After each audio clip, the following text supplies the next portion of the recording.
The 49ers still need a right tackle, a good one, a starter. Colton McKivitz is not the long-term solution. He might not even be the short-term solution either. So the question is, what kind of right tackle are the Niners going to get? What kind of right tackle are they looking for? They just signed Matt Pryor, who's a behemoth and slow. I don't think that's the kind of right tackle the Niners are looking for. I don't even know if he's going to make the team. He might make the team as a guard, or he might make the team not at all. I think the Niners are looking for a very specific type of right tackle. I think they're not changing the paradigms of their positions. They're not trying to be more like the Eagles. That's the way I look at it. The Eagles have a huge offensive line. The Niners have a different offense. The Eagles run inside zone, zone read from the shotgun. The Niners run a lot of outside zone. And that stretch outside zone play, they typically run it to the right. The runs to the left are often pitches and other types of runs. So on that outside zone to the right, that right tackle is leading the way down the field. That guy is supposed to be fast. When Mike McGlinchey was young, he was really good at leading the way down the field on the outside zone runs. When Raheem Mostert would break loose down the sideline in 2019 and early 2020, it was behind Mike McGlinchey. And that's the value he brought to the team. That's why the Niners liked him. They look at right tackle as a run blocking position.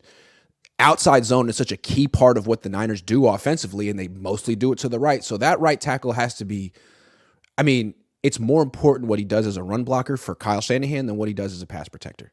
So that was the whole Mike McGlinchey experience. He wasn't good enough in pass protection, but early on in his career was a hell of a run blocker. And the Niners are looking for that just in the draft now. It's not Colton McKivitz. Colton McKivitz is slow. He's tall. He might be decent in pass protection, like as decent as Mike McGlinchey, but he's like an old Mike McGlinchey. By the end, Mike McGlinchey was limping around the field. After he came back from that quad injury or whatever kept him out of 2021, he was not the same. The Niners couldn't really run outside zone to the right effectively last year. They don't have Mostert anymore, but still, they couldn't really run that play. And also, remember this. 2021, the Niners are struggling. All of a sudden, Deebo Samuel becomes a running back, has those long runs, changes the season. Well, another part of that was that McGlinchey went down. McGlinchey, who wasn't quite the same. Tom Compton came in at right tackle, and all of a sudden, those Deebo runs to the right worked. Not just because Deebo was super explosive, but because Tom Compton could run. He was dreadful in pass protection, but he could really freaking run. High knees, quick twitch, good runner, good blocker in the outside zone. So all of a sudden in 2021, the Niners could run left and right. They could pitch the ball to Elijah Mitchell running left. They could hand off on the end arounds and outside zones to Deebo on the right. And those runs to the right were touchdowns. Think about Deebo's long runs in 2021. Where'd they go? Which direction? Mostly to the right. Who was leading the way? Mostly Tom Compton. So what the Niners are looking for is someone who can do that. Another Tom Compton, but better. Another young Mike McGlinchey.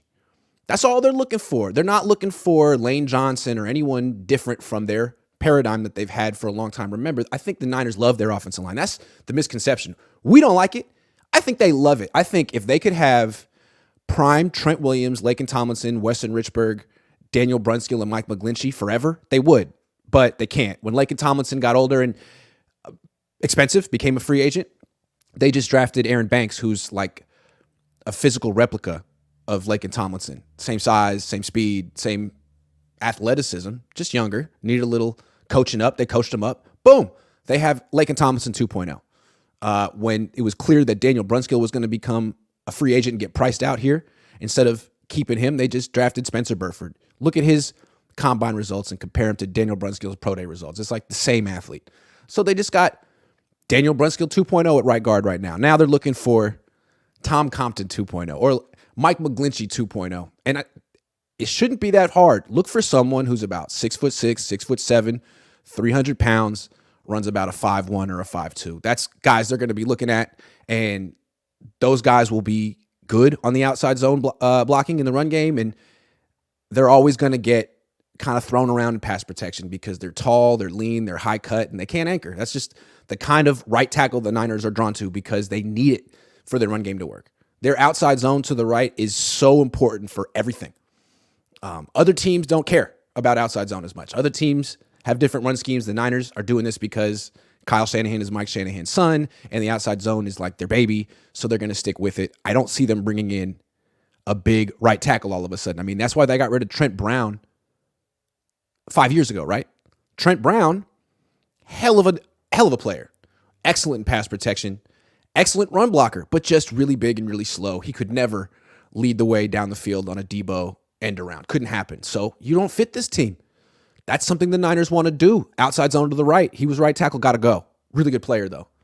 Better than Mike McGlinchey, but Mike McGlinchey fit the Niners run scheme. So that's what they're looking for. I bet you it's not Matt Pryor. And really, McGlinchey, he's a stopgap. What the Niners could do, they could draft a right tackle, any guy who struggles to anchor and struggles at the point of the attack, but is 6'6" and runs a 5'1". That guy will be available in the mid rounds. Take him and rotate him with Colton McKivitz all year. I mean, that's what they did with Spencer Burford, right? Spencer Burford was a high 4th round pick, right around where the Niners are picking this year. They started him right away. He rotated with Daniel Brunskill. Why wouldn't they do that? That was smart. That was a really good way to use both guys. They could do the same thing this year. They say Colton McKivitz is a starter, but you draft a guy around pick 99, 101, 102. See how he does in training camp. Give him a lot of starters reps. See if he's not better than Colton McKivitz, because he just might be. And then you can rotate him. Give 2 drives to McKivitz, 1 drive to the rookie. Maybe there are situations you want McKivitz in the game and situations where you want the rookie in the game. Like, if you know you have that Debo Samuel or Ray McCloud end around to the right in your game plan, save it for a series where the rookie's on the field, not McKivitz, because McKivitz isn't a runner. Not a downfield blocker like that. If you're down in the game and you need to drop back and throw, bring in McKivitz. These are things they could do.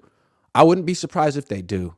So if you're trying to figure out who the Niners are going to draft, look for guys who are considered right tackles, guys who are really good athletes, guys who will be available in round 4-ish. And when you read their scouting reports on NFL.com, you're looking for guys who athletic, fire out of their stance, quick enough for the outside zone blocks, finish blocks downfield, struggle at the point of attack, struggle to anchor in pass protection. Those are the guys the Niners going to be looking for, because if they could find the 325-pound offensive tackle who could get downfield and be good in pass protection, that guy's a top 5 pick in the draft. So they're not finding it. They're looking for Mike McGlinchey 2.0. And frankly, that's not hard to find. I mean, that's why I still don't understand how the Broncos gave Mike McGlinchey $50 million guaranteed. $50 million guaranteed. Did they even time him in the 40? Can he even run 40 yards without limping anymore? Anyway, not the Niners' problem. They have Colton McKivitz, who's like Mike McGlinchey without a limp, old Mike McGlinchey without a limp, but now they just got to find young Tom Compton. Can the Niners find young Tom Compton in this draft? I bet you they can.